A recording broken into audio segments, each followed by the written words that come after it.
kita mulai video ini. Nabada basmalah. Bismillahirrahmanirrahim. Assalamualaikum warahmatullahi wabarakatuh teman-teman. Welcome back to my channel. Oke, kali ini aku mau membahas tentang proses keberangkatan ke Jepang antara Tokute Gino dan Gino Jisuse. Jadi di sini ada teman kita. Mari perkenalkan. Hai Gaya. Hai guys. Saya Fitri dari Cianjur. Oke. Salam kenal. Oke, jadi di sini kita mau bahas 5 poin teman-teman. Kita bahas berapa lama lesnya. Yang kita ini membahas paling banyak pertanyaan teman-teman. Kak, antara Tokute Gino dan Gino Jisuse, ininya gimana kan banyak tuh teman-teman gitu. Jadi gue mutusin buat video ini biar nanti kalau ada teman-teman yang nanya gue tinggal share videonya. soalnya gue tuh sebenarnya gini, gue mau nggak balas, gue tuh nggak tega, soalnya gue dulu pernah di posisi itu gitu kan. Gue mau jelasin pakai ngetik, nanti takutnya dia nggak ngerti kan gitu kan teman-teman. Jadi mending gue buat videonya, jadi buat teman-teman nanti bisa tinggal lihat videonya gitu.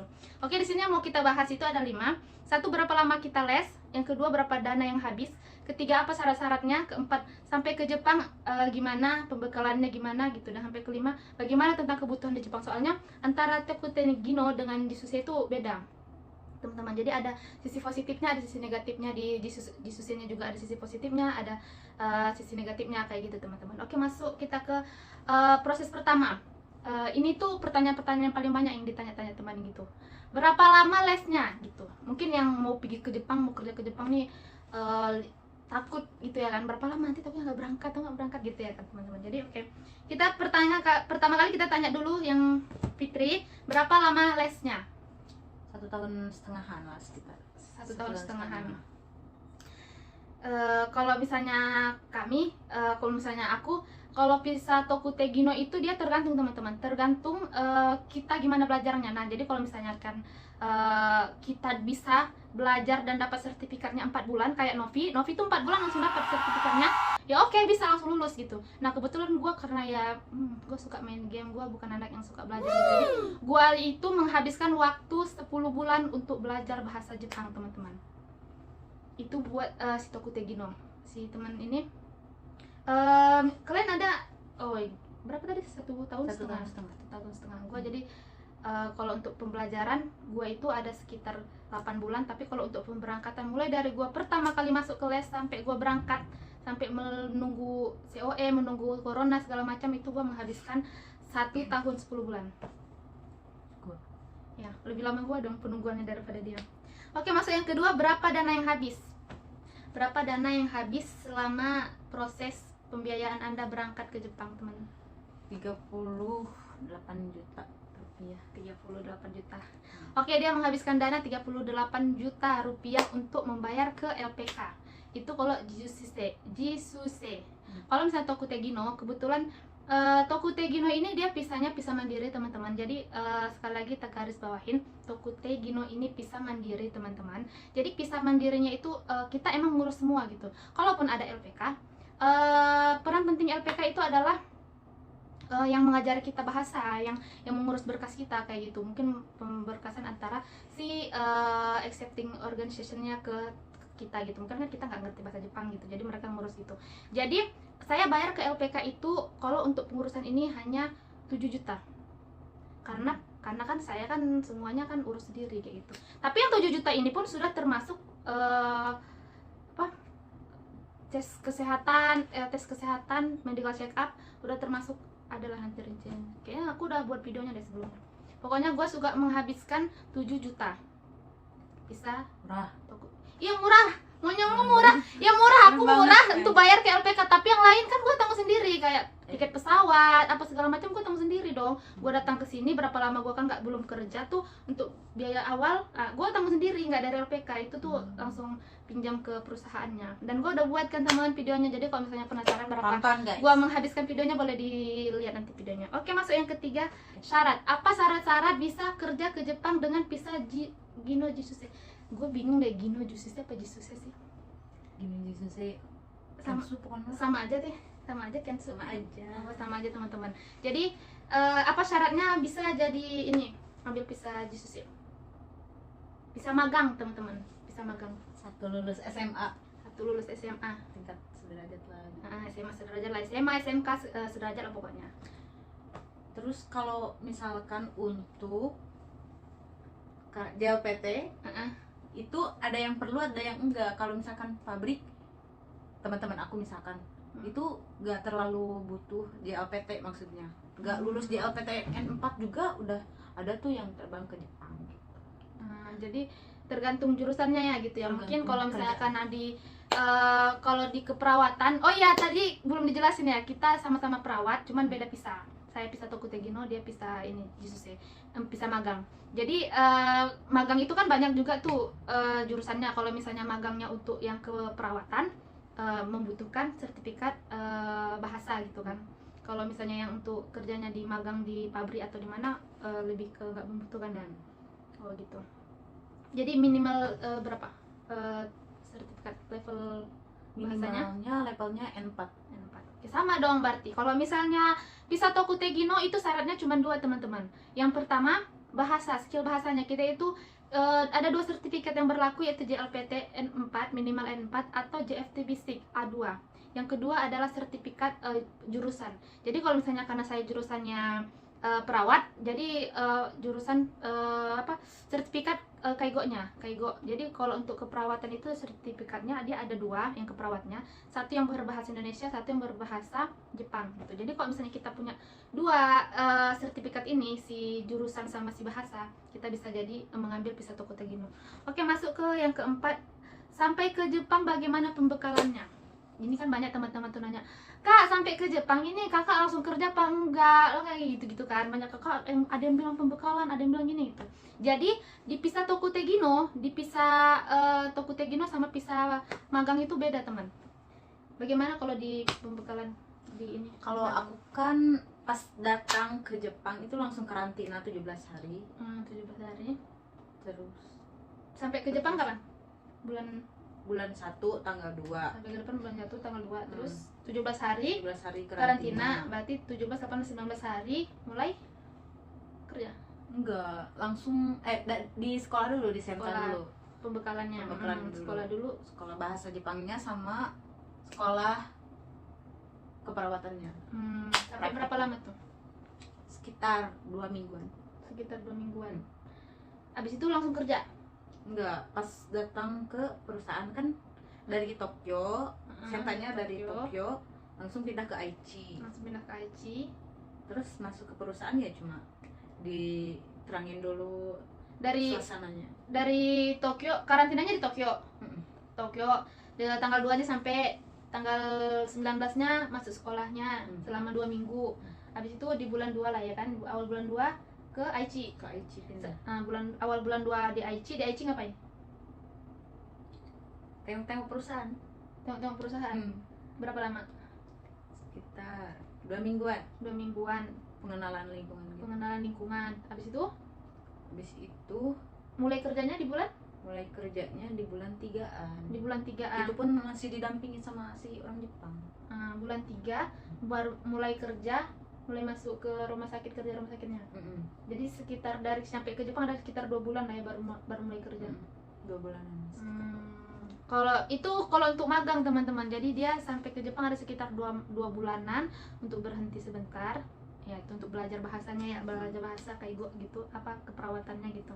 Nah kalau untuk Visa Tokutegino, karena kita pisahnya memang pisah perawat dan memang bukan magang, jadi kita sampai ke Jepang,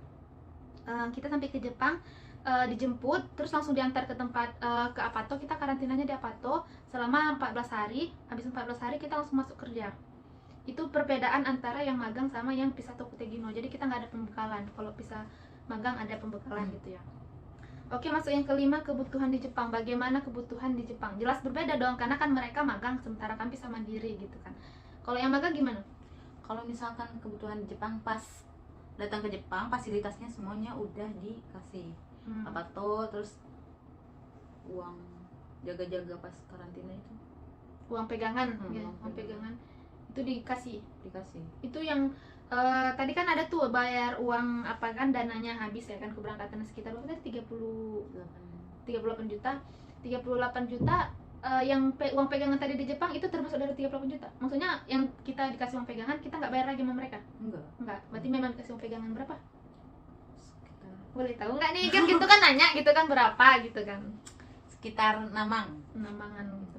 Namang mungkin sekitar 8-9 juta gitu lah ya. Ya enak loh, mantap.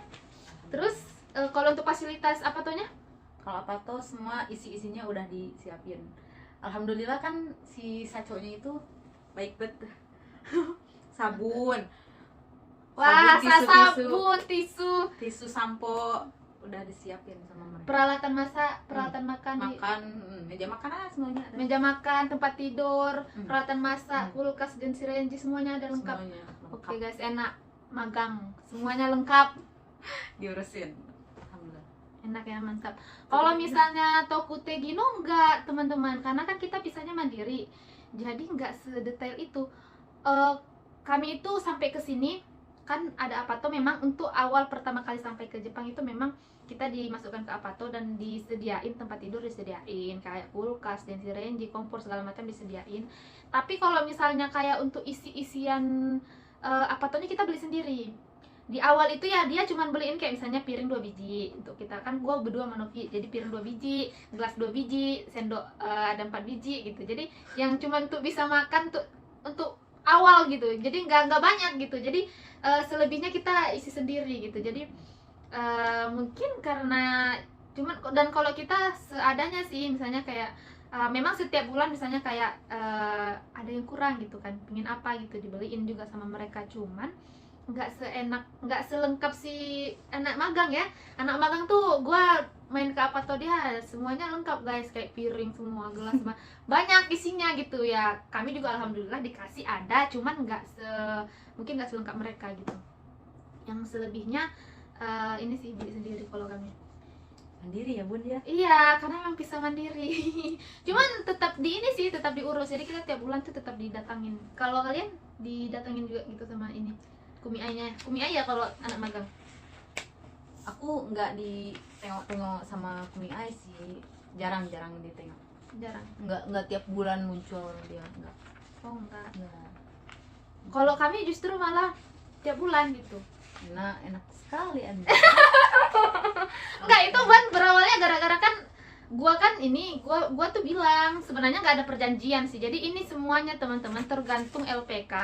Mungkin setiap LPK berbeda-beda ya teman-teman, dan tergantung perusahaan, tergantung Kumi Ai-nya kalau di magang gitu. Kalau misalnya kayak kami tergantung accepting organization-nya gitu kan. Jadi semuanya sebenarnya tergantung, cuman kebetulan di tempat kami tuh kayak begitu. Jadi sebenarnya nggak ada perjanjian sih gitu. Cuman dari awal kan kita tuh gini, gue tuh kan bilang kan kayak video gue sebelumnya tentang jilbab gitu kan.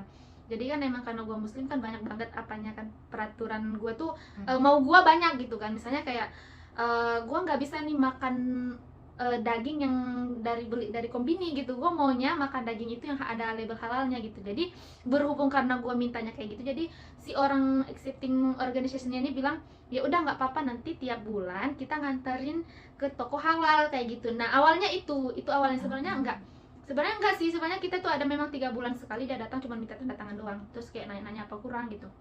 Cuman berhubungan karena gua nggak bisa makan dari kombini dan kebetulan toko halal di sini jauh, ada sekitar setengah jam dari sini naik mobil. Terus dia bilang ya udah nggak apa-apa, nanti tiap bulan kita nganterin gitu. Nah gara-gara itulah jadi makanya setiap bulan dia datang ke Apato buat jenguk kami. Gara-gara itu jadi ya kuasa Allah teman-teman. Jadi kayak gitu, kalau misalnya selagi kita mau berusaha, Allah pasti bakal kasih gitu. Dan alhamdulillahnya Allah kasih aku accepting organization-nya itu yang baik, orang perusahaannya itu yang baik, yang mau ngantarin aku tiap bulan buat beli makanan halal ke toko muslim gitu. Yang sebenarnya nggak ada memang yang tiap bulan dilihat, cuman karena berhubung kayak begitu, jadi dia tiap bulan kayak datang ke rumah buat jemput terus ngantar. Jadi selama di perjalanan di situ tuh nanti dia nanya gimana, apa kurang, apa segala macam gitu. Dan kami tuh sering kayak misalnya kayak dan si Raji kami rusak gitu, terus kami nelpon gomene gitu, gini terus cerita ya udah besok kita beli gitu. Terus misalnya kayak lampu kami mati gitu kan, kami nggak ngerti sebenarnya, tahu ya beli ke kombini pinter gitu, cuman masalahnya kayak gitulah cewek ya kan, pingin gitu kayaknya dirangkul gitu. Jadi apa-apa dikit-dikit nelpon lampu kamar mandi kami mati gitu, terus nanti dia datang memperbaikin kayak gitu. Kalau di Kumi Ayahnya anak magang gimana? Aku bukan enggak sih, jarang ngadu-ngadu. Gue malu guys. Enggak.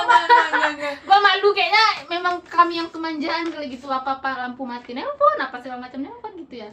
Mandiri guys, kuat. Enggak. Terus emang agak enggak peduli sih, lampu mati aja enggak dibenerin. Oh gitu ya, lampu mati lampu rusak dibiarin aja gitu. Iya. Nanti aja. Oh gitu. Kalau ngaduknya kalau udah. Jadi Kumianya datang ke sini ada sekian berapa lama gitu dia datang atau gimana? Buat tiap bulan. Udah berapa lama nih tinggal di Jepang? 1 tahun. 1 tahun. Alhamdulillah sama ya, udah 1 tahun. Jadi nggak yang bukan tiap bulan datang ke sini Kumianya gitu. Enggak. Oh enggak. Kami terlalu manja berarti. Kami mah tiap bulan datang ke rumah ngantarin buat ngantar belanja gitu. Nanti habis itu besok belanja gitu. Enggak, dianya aja yang cuek. Kalian cuek atau kalian yang nggak peduli. Oke teman-teman, makasih udah siap videonya. Dan itulah perbedaan antara si magang sama si Tokutegino teman-teman. Nanti kita bakal buat part 2 tentang pekerjaannya, enaknya sama enggak enaknya. Oke, terima kasih teman-teman udah nonton, semoga bermanfaat. Semoga bisa menjawab pertanyaan teman-teman. Kalau misalnya teman-teman ada yang punya teman lain yang ingin tahu tentang jawaban begini, boleh di-share kayak gitu kan. Oke teman-teman, terima kasih atas supportnya. Semoga bermanfaat. Bye. Bye-bye. Assalamualaikum. Assalamualaikum.